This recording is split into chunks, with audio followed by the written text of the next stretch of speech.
Hello student, good morning to all of you. मैं जयंत कुमार स्वागत करता हूं आपके अपने यूट्यूब चैनल जेडी क्लासेस पर।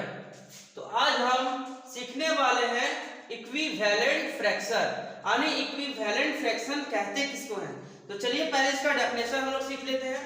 बोला जा रहा है कि टू और more fraction representing the same part of a whole are called equivalent fraction. मतलब जब किसी भी होल पार्ट का, ठीक है, दो या दो से अधिक फ्रैक्शन हम करेंगे और सेम होना चाहिए तो उसे हम क्या कहेंगे, इक्विवेलेंट फ्रैक्शन। एग्जांपल से समझते हैं। देखिए ये एक होल पार्ट था, उसको क्या किया गया, दो पार्ट में डिवाइड कर दिया गया, ठीक है। तो इसको हम क्या लिखेंगे, एक पार्ट शेडेड है और एक कितने में से, दो में से, ठीक है। तो हम क्या लिखेंगे 1/2, यानी 2 में से 1 पार्ट क्या है, शेडेड है।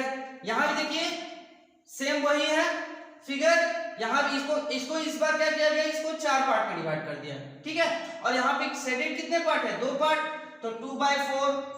यहां पे देखिए टोटल कितने पार्ट है, 1 2 3 4 5 6। अब उसी फिगर को 6 पार्ट में क्या किया गया, डिवाइड कर दिया गया और 3 पार्ट को शेडेड कर दिया गया। तो हम लिख सकते हैं 3/6। यहां पे क्या किया गया, 1 2 3 4 5 6 7 8, टोटल 8 पार्ट में डिवाइड कर दिया गया और शेडेड पार्ट कितना है, 1 2 3 4, यानी हम क्या लिखेंगे 4/8। तो ये जो निकला मेरा 1/2, 2/4, 3/6 और 4/8, ठीक है।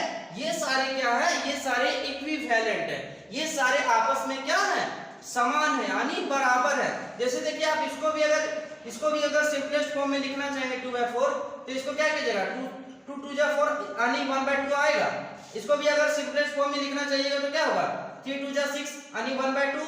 इसको भी अगर आप सिंपलेस्ट फॉर्म में लिखना चाहिएगा तो क्या होगा, 4/8 यानी 4 का टेबल में 2, 8 कितने टाइम्स में, 2 टाइम्स में, यानी 1/2।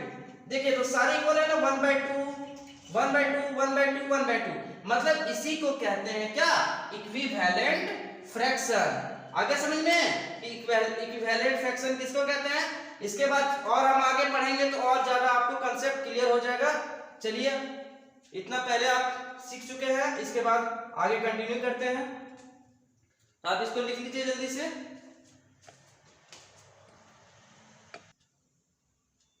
चलिए इसके बाद हम कंटिन्यू करते हैं। देखिए क्या बोला गया है कि write 4 fractions equivalent to each of the following, ठीक है।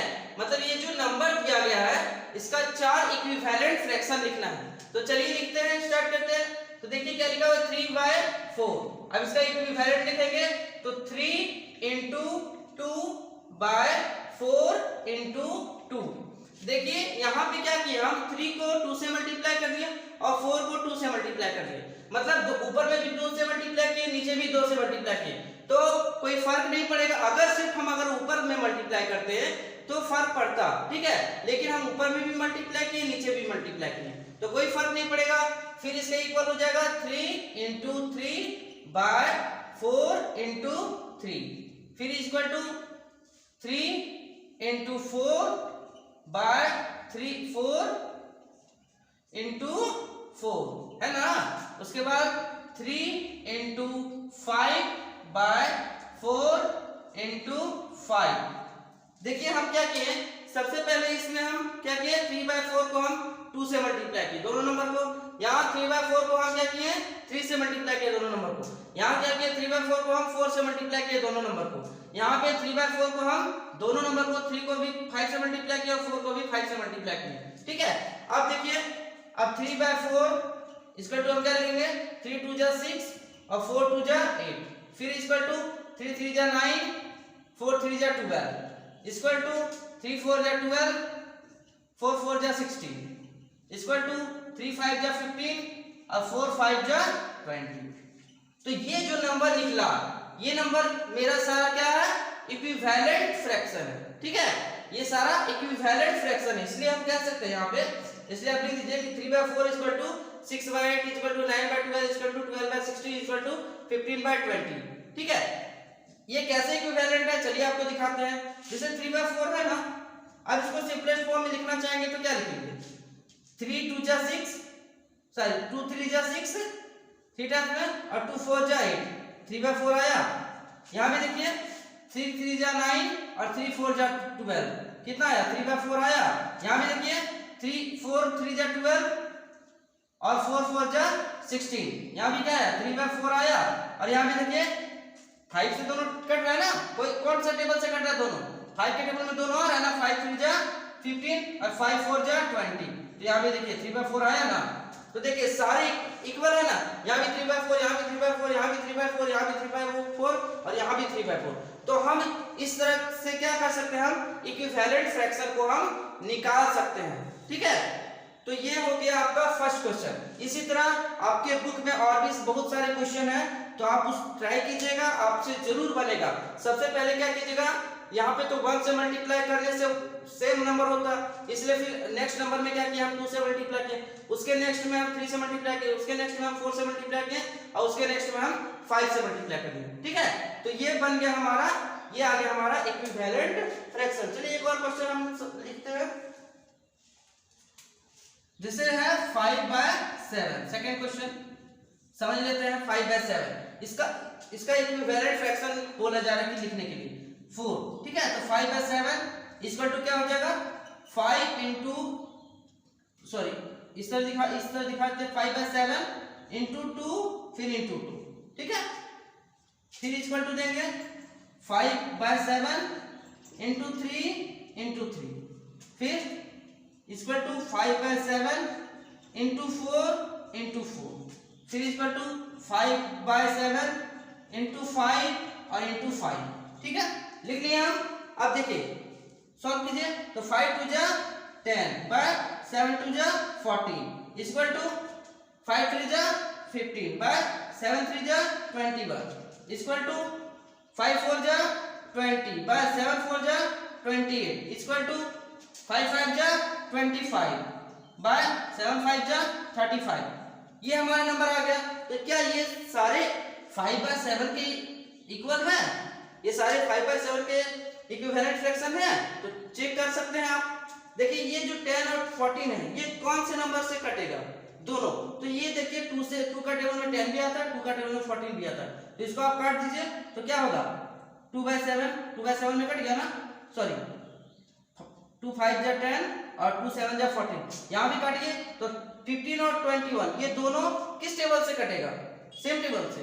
तो 3 5 जा 15 होता है और 3 7 जा 21, देखिए यहाँ पे 5/7 आ गया। यहाँ पे देखिए ये दोनों नंबर किस टेबल से कट सकता है? तो 4 से है ना, तो 4 5 जा 20, 4 7 जा 28, देखिए यहाँ पे 5/7 आ गया। ये दोनों नंबर 5 के टेबल से कट सकता है, क्योंकि 5 का टेबल 25 भी आता है और 35 भी आता है। 5 5 जा 25, 5 7 जा 35, है ना। तो देखिए यहाँ भी 5/7, यहाँ भी 5/7, यहाँ भी 5/7, यहाँ भी 5/7। तो इस तरह से आप क्या कर सकते हैं कि इसका एक इक्विवेलेंट पूछे, 2 3 4 5 6 जितना भी पूछे, आप आराम से उसका क्या कर सकते हैं, इक्विवेलेंट फ्रैक्शन निकाल सकते हैं। आगे समझ में? तो ऐसे ही आप लोगों के बुक में और भी बहुत सारे क्वेश्चन हैं, तो आप उसको ट्राई कीजिएगा, आपसे क्वेश्चन जरूर बनेगा, क्योंकि एक बार कंसेप्ट अगर आप सीख गए तो ऐसा कभी नहीं हो सकता कि क्वेश्चन आपसे नहीं बने, ठीक है। तो चलिए इसको जल्दी से कॉपी में लिख लीजिए।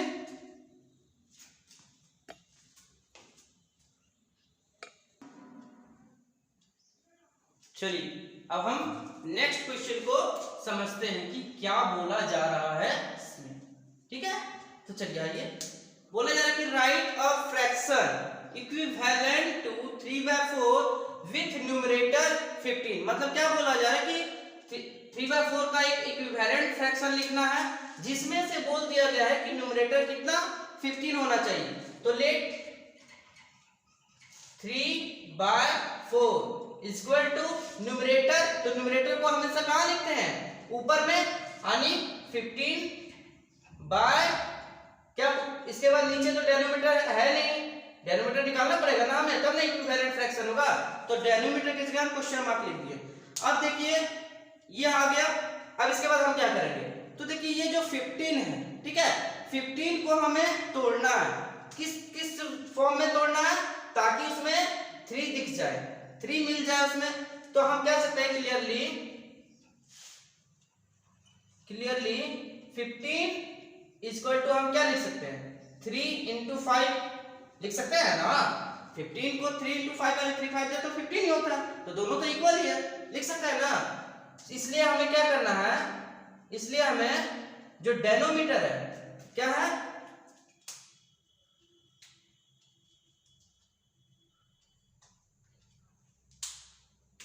सो क्या करना है, वी मल्टीप्लाई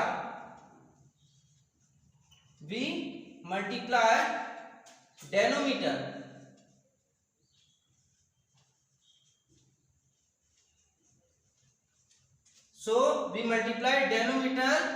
ऑफ 5, मतलब क्या करना है, हमें डेनोमीटर को 5 से क्या करना है, मल्टीप्लाई कर देना।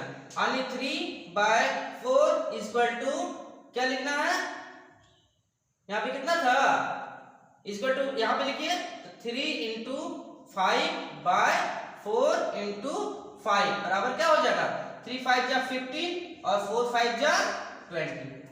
आगे समझ में, ठीक है। तो ये हमारा इक्विवेलेंट फ्रैक्शन आ गया। देखिए 3 को हम 5 से मल्टीप्लाई करेंगे तो 15 होगा। 4 को यहाँ पे एक शॉर्टकट ट्रिक है कि देखिए 3 को हम किससे मल्टीप्लाई करेंगे जो 15 होगा, 3/4 है ना, इक्वल टू 15/? तो 3 को हम किससे मल्टीप्लाई करेंगे जो 5 होगा, तो हम इंटू 5 से मल्टीप्लाई करेंगे तो 15 होगा ना। 3 को अगर हम 5 से मल्टीप्लाई करेंगे तो 15 होगा। तो क्या करना है, जो काम हम ऊपर करते हैं वही काम हम नीचे भी करते हैं। ये आप लोगों को आप बता चुके हैं कि अगर एक बेटे को अगर हम 5 रुपए देंगे तो दूसरे बेटे को भी 5 रुपए देना पड़ेगा, नहीं तो वो गुस्सा हो जाएगा। तो क्या करेंगे, इसको अगर हम 5 रुपए दिए, मतलब अगर इसको हम 5 से मल्टीप्लाई किए तो हम इसको भी तो 5 से मल्टीप्लाई करेंगे। तो 4 5 जा सीधा आप क्या लिख दें यहाँ पे 20, आ गया आपका आंसर, है ना। अगर आप ये नहीं भी लिखना चाहते हैं, ठीक है, ये तो हो गया एक किताबी वाला भाषा में। लेकिन अगर आपको सीखना है, क्योंकि यहाँ आप चीजों को सीखने आए हैं, रटने की तो आए नहीं है, ठीक है, ये सब तो सारा आपको बुक में मिल ही जाएगा, तो फिर क्या फायदा मेरे आने से। तो देखिए यहाँ पे वही काम किए कि 3 को हम किससे मल्टीप्लाई करेंगे जो 15 होगा, तो 5 से मल्टीप्लाई करेंगे। तो उसी तरह 4 को हम किससे तो जब ऊपर में हम 5 से मल्टीप्लाई किए तो नीचे भी तो 5 से मल्टीप्लाई करना पड़ेगा। तो 4 5 जा 20। आगे समझ में, चलिए यहाँ पे भी सेम उसी तरह का क्वेश्चन है, write a fraction equivalent to 5/8 with denominator is 56। मतलब वहां पे न्यूमरेटर दिया गया था, यहाँ पे डेनोमीटर दिया गया, सेम वही काम करना है। लेट 5/8 इक्वल टू, इस बार डेनोमीटर दिया हुआ है तो न्यूमरेटर को क्वेश्चन मार्क मान लेना है और डेनोमीटर कितना है 56। शॉर्टकट ट्रिक पहले बताते हैं। तो देखिए शॉर्टकट ट्रिक, 8 को हम किससे मल्टीप्लाई करेंगे जो 56 होगा, 7 से, है ना। 8 7 जा 56। तो हमें जो जब 7 से नीचे जब हम मल्टीप्लाई किए तो वही तो काम हमें ऊपर भी करना पड़ेगा ना, ऊपर भी 7 से मल्टीप्लाई कर दिए तो 5 7 जा कितना हो जाएगा 35। आगे आपका आंसर है ना, चीजें आसान, ठीक है। इतना हमें लिखने की जरूरत क्या है, तुरंत हम निकाल सकते हैं कि 8 को हम किससे मल्टीप्लाई करेंगे जो 56 होगा, तो 7 से। तो जब हम नीचे 7 से मल्टीप्लाई किए तो ऊपर भी तो हमें 7 से मल्टीप्लाई करना पड़ेगा ना। तो 5 को 7 से मल्टीप्लाई कर दीजिए, कितना आ गया आंसर आपका 35। आगे समझ में कैसे बनाया जाता है क्वेश्चन। तो इस टाइप का क्वेश्चन आपके बुक में पूरा भरा पड़ा है, ठीक है। आप प्रैक्टिस कीजिए और बनाइए, कंसेप्ट क्लियर कीजिए। आगे समझ में ऐसे बनाया जाता है। आप सेम यहाँ भी वही काम कर सकते हैं, लिख सकते हैं क्लियरली। 56 को हम तोड़ सकते हैं तो क्या 8 into 7 तोड़ सकते हैं ना। सो वी मल्टीप्लाई डेनोमीटर में हमें क्या, सॉरी न्यूमरेटर में हमें 7 से मल्टीप्लाई करना पड़ेगा, ठीक है। तो वही काम आ जाएगा, वही हो जाएगा। चलिए ये भी आप लोगों को समझ में शायद आ गया होगा, ठीक है। चलिए नेक्स्ट इसके आगे बढ़ते हैं, इसको आप कॉपी में लिख लीजिए। चलिए इसके बाद और 2 क्वेश्चन आ गए, सेम उसी टाइप का क्वेश्चन है। वहां पे हम क्वेश्चन में मल्टीप्लाई किए थे, यहाँ पे हम क्वेश्चन में डिवाइड करेंगे। तो देखिए बोले जा रहा है कि write a equivalent to 36/63 with numerator 4। मतलब 36/63 एक नंबर है तो उसका इक्विवेलेंट लिखना है, जिसका न्यूमरेटर कितना होना चाहिए 4 होना चाहिए। यानी लेट हम क्या कह सकते हैं कि 36/63 इज इक्वल टू न्यूमरेटर क्या 4, यानी यहाँ न्यूमरेटर ऊपर में हम लिखते हैं तो 4 बाय डेनोमीटर में निकालना है। तो क्वेश्चन मार्क पहले शॉर्टकट ट्रिक, ठीक है, क्योंकि हम क्या करना है, हमें सीखना है ना चीजों को। तो देखिए 36 है ना, तो 36 को हम किससे डिवाइड करेंगे, जो 4 आएगा। 36 को हम किससे डिवाइड करेंगे, जो 4 आएगा। तो आपको जो टेबल आता है ना 4 9 जा 36 है ना, तो 36 को क्या किया हम डिवाइड 9 से हम 36 को क्या किए डिवाइड किए, तो कितना आ गया 4 आ गया। तो सेम यहां भी वही काम कर दीजिए, डिवाइड 9, 63 को 9 से डिवाइड कर दीजिए तो कितना आ जाएगा। तो 63 को अगर 9 से डिवाइड करेंगे तो कितना आएगा, 9 7 जा 63। आपका आंसर आ चुका है। और समझ में कि कैसे हम कर रहे हैं, तो सेम वही काम यहाँ मतलब लिख के भी करना है, बस आपको सिर्फ लिखना है। तो आपको लिखने में महारत हासिल है ना, इसलिए चीजों को आप सीखिए। लिखना तो बुक में बहुत सारा है ना।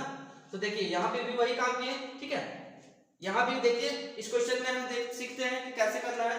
Right a fraction equivalent to 20/36 with denominator कितना है 9, डेनोमिनेटर इस बार 9 है, वहां न्यूमरेटर था, इस बार डेनोमिनेटर है।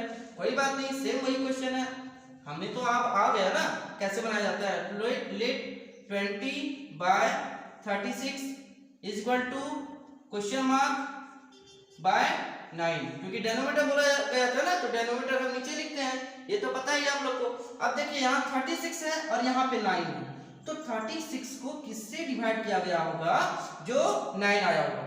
तो आप लोग तो पढ़े हैं ना 4 9 जा 36, तो 36 को अगर हम 4 से डिवाइड करेंगे तो कितना आएगा 9 आएगा। तो यहाँ भी वही काम करते हैं, अगर हम नीचे अगर हम 4 से डिवाइड किए तो ऊपर भी हम 4 से डिवाइड करेंगे, क्योंकि जो काम हम ऊपर करते हैं या नीचे करते हैं वही काम हम ऊपर या नीचे करते हैं। कंफ्यूज हो गया ना, मतलब क्या कि जो काम अगर हम ऊपर करेंगे वही काम हमें नीचे भी करना पड़ेगा, और जो काम हम नीचे करेंगे वही काम हमें ऊपर भी करना पड़ेगा। तो यहाँ 36 को 4 से डिवाइड किए तो 9 आ गया, यहाँ 20 को 4 से डिवाइड किए तो कितना आ जाएगा 5। कितना आसान है, कितना टाइम लगेगा, अभी तो लिख के बता रहे हैं। ऐसे कीजिएगा 20/36 is equal to question mark by कितना था 9, 36 को किससे डिवाइड करेंगे जो 9 आएगा, तो डिवाइड 4, तो 20 को किससे डिवाइड करेंगे, जो 20 को यहाँ जब 4 से डिवाइड किए तो यहाँ भी हम 4 से डिवाइड कर देंगे, तो 4 को अगर 12 से हम डिवाइड करेंगे कितना आ जाएगा 5, तुरंत बन गया। मतलब ये 2 सेकंड का क्वेश्चन है, 2 सेकंड का, एग्जाम में एकदम हाँ उड़ा दीजिएगा, समझे, ऐसा क्वेश्चन है। तो चलिए इसको लिखिए जल्दी से। चलिए तो इसके बाद एक और चीज हम सीखने वाले हैं, क्या बोला जा रहा है कि two given fraction are equivalent or not. मतलब हम कैसे जानेंगे कि दो फ्रैक्शन आपस में इक्विवेलेंट है या नहीं, ठीक है। तो चलिए देखते हैं, एक एग्जांपल से समझा रहे हैं आपको। क्या बोला जा रहा है कि late a by b and c by d are two given fraction। मान लीजिए कि a by b और c by d दो गिवन फ्रैक्शन, ठीक है। तो क्या करना है, क्रॉस मल्टीप्लाई एस सॉल्व, मतलब ये जो नंबर है, ये जो दिया गया है, इसे हमें क्या करना है, क्रॉस मल्टीप्लाई करना है, यानी a by b और c by d है ना, इसको हमें क्या करना है, क्रॉस मल्टीप्लाई करना है, ठीक है। अब हमें क्या मिलेगा, अगर a into d, a d is equal to b c, a d is equal to अगर बी सी आपको मिले तो हम क्या कह सकते हैं, तो वी से दैट हम कह सकते हैं कि ए बाय बी इक्विवेलेंट है, यानी बराबर है किसके, सी बाय डी के। आगे समझ में कि a बाय a, अगर आपको a d is equal to b c अगर दिखे मिल, ठीक है, तो हम कह सकते हैं कि v से दैट हम कह सकते हैं कि a by b is equal to c by d, यानी इक्विवेलेंट है। आगे समझ में, are equivalent fraction, equivalent fraction. चलिए एक एग्जांपल से आप लोगों को समझाते हैं। एग्जांपल है हमारा 5/6 एंड 20/24 हमें उतना लिखना नहीं है, सीधा हमें काम करना है। तो 5/6 और 20/24 है ना, क्या करना है हमें मल्टीप्लाई करना है। तो 5 × 24 इक्वल टू कितना आ जाएगा 4, 5 4 जा 20 का 0 कैरी 2, 5 2 जा 10 और 2 120, ठीक है। और उसके बाद आगे देखते हैं एंड कितना है 6 × 20 मल्टीप्लाई कीजिए, 6 2 जा 20 सॉरी 6 2 जा 12 यानी 120। तो यहाँ भी देखिए 120, यहाँ भी 120। तो हम कह सकते हैं कि 5/6 एंड 22/24 आर इक्विवेलेंट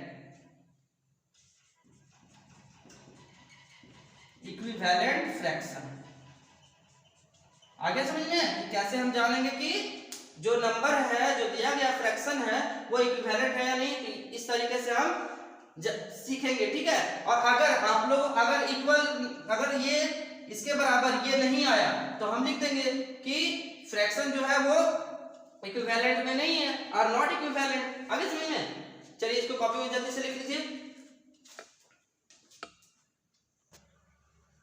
चलिए तो नेक्स्ट है सिंपलेस्ट फॉर्म, यानी फ्रैक्शन को हम सिंपलेस्ट फॉर्म में कैसे लिख सकते हैं। तो जैसे एक एग्जांपल लेते हैं, जैसे 9/15 है। तो 9/15 को अगर सिंपलेस्ट फॉर्म में लिखना अगर हम चाहेंगे तो कैसे लिख सकते हैं। तो देखिए दोनों का फैक्टर निकाल लीजिए पहले। तो 9 को कौन सा टेबल उसको क्या कर सकते हैं, डिवाइड कर सकते हैं। तो 1 कर सकता है और 1 3 और 9 ये तीन जो टेबल है वो 9 को क्या कर सकता है, डिवाइड कर सकता है। उसी तरह 15 का क्या कीजिए फैक्टर निकाल लीजिए। तो 15 को कौन डिवाइड कर सकता है, 1 3 5 और 15 कर लिया। अब देखिए कॉमन फैक्टर क्या मिल रहा है आपको, यहाँ पे कॉमन फैक्टर क्या आपको मिल रहा है, कॉमन फैक्टर आपको क्या मिल रहा है यहाँ पे, ये 3 मिल रहा है ना कॉमन फैक्टर। तो कॉमन फैक्टर आपका 3 हो गया, यानी 3 को अगर हम दोनों नंबर को अगर हम 3 से डिवाइड करेंगे तो उसका सिंपलेस्ट फॉर्म हमें मिल जाएगा। तो 9/15 डिवाइड 3 और डिवाइड 3 3 3 जा 9 3 5 जा 15 आ गया हमारा सिंपलेस्ट फॉर्म, बन गया ना। इतना इजी है, ऐसा भी होता है क्या, चलिए बहुत अच्छी बात है। तो ऐसे क्या करेंगे हम क्वेश्चन को चुटकियों में हम तुरंत सॉल्व कर सकते हैं। आगे समझ में, चलिए इसको कॉपी में लिख लीजिए। अब आप बोलेंगे सर एक क्वेश्चन आप बता देते हैं, पता नहीं समझ में आता है नहीं आता है, उसके बाद आप बताते नहीं। तो चलिए इसी से रिलेटेड एक और क्वेश्चन बता देते हैं। चलिए आइए, चलिए क्वेश्चन है 21/35, ठीक है। तो सेम वही काम करना है, 21 का फैक्टर निकालना है। 21 को कौन सा टेबल डिवाइड कर सकता है, तो 1 डिवाइड कर सकता है, 3 डिवाइड कर सकता है, 7 डिवाइड कर सकता है और 21 है ना। 3 7 जा 21, 7 3 जा 21 और 21 1 जा 21। 35 में भी वही हम देख लेते हैं, 1 डिवाइड कर सकता है, फिर 5 डिवाइड कर सकता है, फिर 7 डिवाइड कर सकता है, फिर 35 डिवाइड कर सकता है, ठीक है। अब हमें क्या लिखना था, कॉमन